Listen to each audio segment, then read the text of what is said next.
Bonsoir et bienvenue à l'heure du cri. On va parler aujourd'hui des expériences de mort imminente, les EMI ou en anglais NDE, Near Death Experience. C'est une expression qui décrit un ensemble de visions ou de sensations qui font suite à une mort clinique ou un coma avancé. Ces expériences sont alors racontées par des patients après qu'ils aient été réanimés et revenus à la vie. Ce qui est intéressant, c'est qu'il y a des caractères récurrents dans toutes ces histoires. Ils parlent d'une décorporation, c'est-à-dire une sortie du corps, d'un tunnel, d'une lumière intense, d'une rencontre avec d'autres esprits et surtout un sentiment de paix et d'amour infini. La plupart des patients ayant vécu des EMI n'arrivent pas à communiquer sur l'expérience, disant qu'il n'existe pas de mots pour la décrire. L'expérience de mort imminente est étudiée par les médecins et les scientifiques depuis le 19e siècle et des témoignages existent depuis le 5e siècle. On va voir aujourd'hui certains témoignages de ces morts revenus à la vie et surtout ce qu'ils ont appris durant leur expérience et quelles leçons on peut tous en tirer. La première histoire est vraiment intéressante. Durant une opération, Kimberly Sharp, alors qu'elle devait être anesthésiée, a entendu l'infirmière dire « Je n'ai plus de pouls ».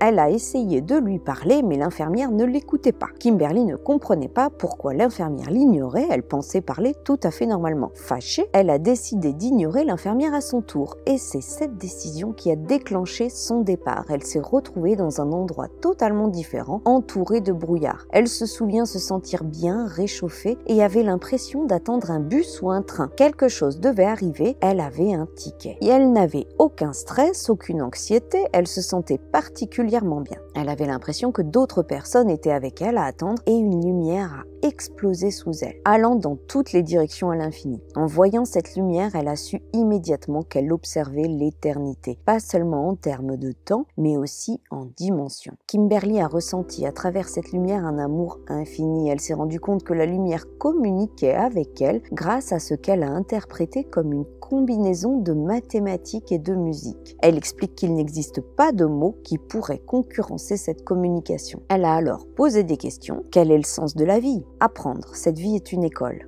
Pourquoi nous sommes nés ? L'amour. Kimberly n'avait pas l'impression d'apprendre quelque chose de nouveau avec ses réponses, mais plutôt de se souvenir de ce qu'elle savait déjà. Elle explique que son âme était éternelle et qu'elle était une pièce éternelle de ce qu'il avait créé, qui prenait la forme de cette lumière. Elle dit que nous frappons tous à la porte pour pouvoir naître dans cette vie, que c'est une expérience que nous attendons impatiemment. Elle a pu voir tout ce qui s'est passé. Il n'y a pas de début ni de fin, c'était l'éternité. Au-delà de la création, tout était amour. Ce témoignage est vraiment intéressant parce qu'elle a pu poser des questions et elle apporte beaucoup de réponses. Au début de son témoignage, elle dit quelque chose qui m'a personnellement intriguée. Elle dit avoir eu l'impression d'attendre un bus ou un train et qu'elle avait un ticket. J'ai eu, il y a quelques années, un patient en soins palliatifs. Un matin, je suis rentrée dans sa chambre et, comme tous les matins, je lui ai demandé comment il allait aujourd'hui. Il m'a répondu « J'ai acheté mon ticket et j'attends le train ». Il n'était pas en train de délirer ou quoi que ce soit, cet homme est mort moins d'une heure plus tard. L'histoire suivante est celle d'une femme, Lannette Jamison, qui nous explique qu'après s'être mariée et avoir eu des enfants, elle pense avoir perdu son chemin, sa mission. Elle pensait que c'était ce qu'elle était censée faire de sa vie jusqu'à ce qu'elle subisse une opération du cœur où elle est morte pendant 8 minutes. Elle réalise maintenant qu'elle s'était complètement perdue à vouloir satisfaire tout le monde. Elle dit que c'était son addiction. En ayant été dans l'au-delà, elle a pu voir que tout le monde a une addiction différente. Elle a aussi vu durant son expérience de mort imminente quand chacun de nous est planté une graine contenant une mission de vie. Personne n'est mis de côté, absolument tout le monde a une de ces missions en lui à remplir pour le bien de tous. Elle a depuis son expérience et sa complète récupération écrit un livre intitulé The Seed, la graine en anglais, afin d'aider les autres à mieux comprendre leur mission. Ce témoignage est intéressant parce qu'elle parle de nos addictions, qui n'est pas à prendre au sens littéral, addiction à une substance, mais plutôt que nous avons tous une faiblesse, comme vouloir plaire à tout le monde ou ne pas se sentir à la hauteur, qui nous empêche d'effectuer notre mission.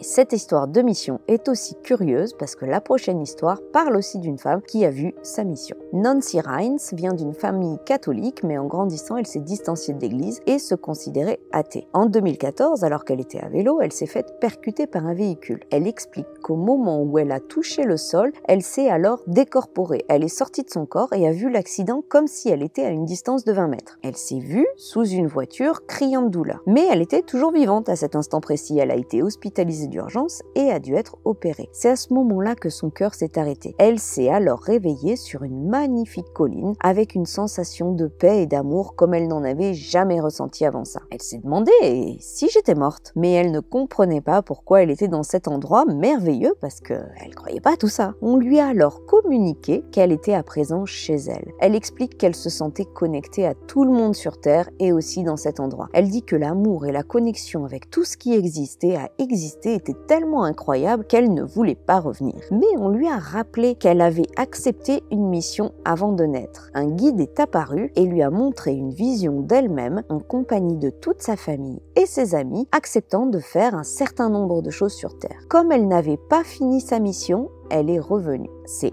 incroyable qu'elle ait accepté une mission avant même de naître. J'aurais bien aimé avoir plus de détails sur l'endroit où elle était avant de naître et qui c'était cette famille et ses amis. Je suppose que pour ça, il me faudra lire son livre Awakenings from the Light. Le témoignage suivant vient de Reddit. L'utilisateur répond à la question « Quel moment vous avez été le plus proche de la mort ?» Et il explique qu'après un grave accident, il se souvient d'un vaste néant, difficile à décrire parce qu'on est toujours entouré de quelque chose où qu'on aille. Soudain, ce néant s'est piqué de lumière aveuglante qui grossissait et avançait vers lui. Il pouvait voir des millions et des millions d'étoiles de toutes les tailles, toutes les formes, les couleurs et des tonnes de nébuleuses. C'était la plus belle chose qu'il avait jamais vue. En s'approchant du centre, il a eu l'impression de rejoindre une conscience universelle, un être fait de pensées, émotions et expériences de tout et tout le monde qui a toujours existé.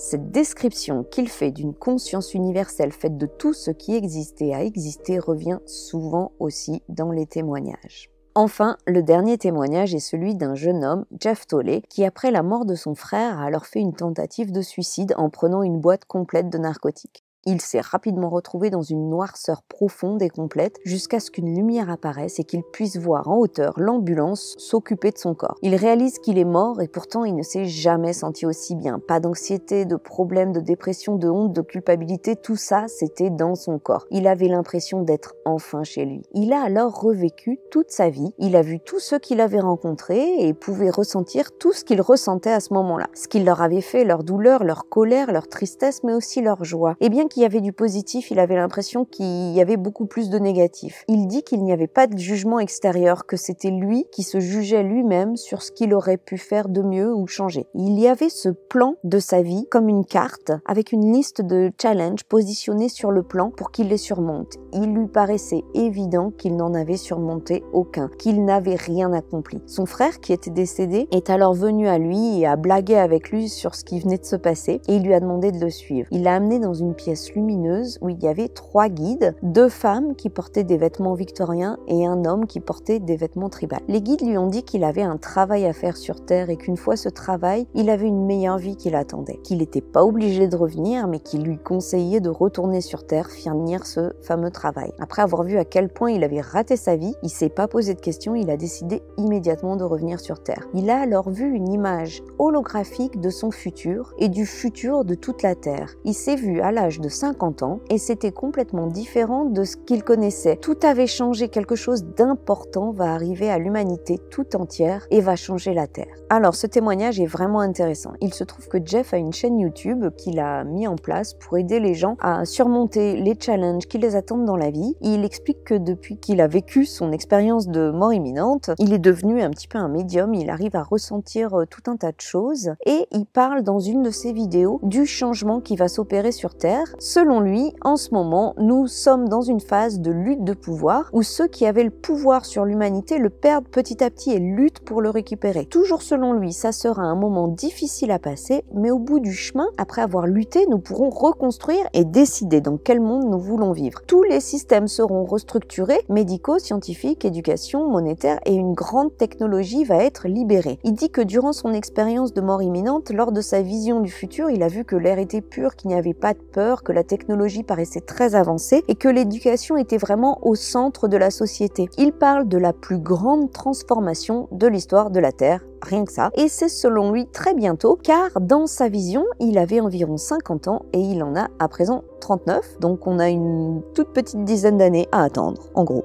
Ce qui est vraiment intéressant dans tous ces témoignages, c'est qu'il y a autant de similitudes dans toutes les expériences, pourtant vécues par des personnes très différentes, avec des vies différentes et des morts tout aussi différentes. Certains ont revu leur vie et ont eu une conversation avec une ou plusieurs entités sur leur retour à la vie sur Terre. Certains ont eu le choix de revenir, d'autres ont été renvoyés d'office. Ce qui m'intrigue particulièrement, c'est déjà la description que font ces personnes de Dieu, ou de ce que nous on appelle Dieu, parce qu'ils vont même jusqu'à dire que notre vision actuelle de Dieu en tant qu'être humain, elle est presque risible, parce qu'ils parlent d'avoir vu une force créatrice immense et universelle présente partout et même en chacun de nous. Ce qui est incroyable, c'est que l'expérience est vécue par tous comme la meilleure chose qui leur soit jamais arrivée. Après ça, ils ont changé de vie, changé de point de vue. Alors c'est un peu triste qu'on doive en arriver là, mais en tout cas tant mieux pour eux, parce qu'après un événement aussi traumatisant, ils arrivent à vivre en paix, ils sont positifs et ils n'ont pas peur de la mort forcément. Je suis aussi fascinée par cette idée de mission. C'est quelque chose qui revient souvent dans ces témoignages, comme quoi nous aurions tous une mission, un but à remplir sur cette terre, dans cette vie. Et je peux pas m'empêcher de penser,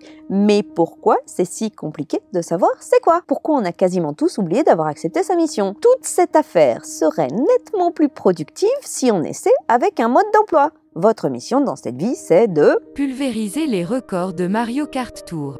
En quelques générations, ça serait plié cette histoire, ça fait des millénaires qu'on galère, c'est bon. Alors j'avoue, je sais pas quelle est ma mission sur Terre, mais en tout cas, j'espère que vous avez aimé la vidéo. N'hésitez pas à me dire en commentaire ce que vous en avez pensé, à laisser un like, ça fait toujours plaisir, et aussi abonnez-vous pour pas louper les prochaines vidéos. À très bientôt.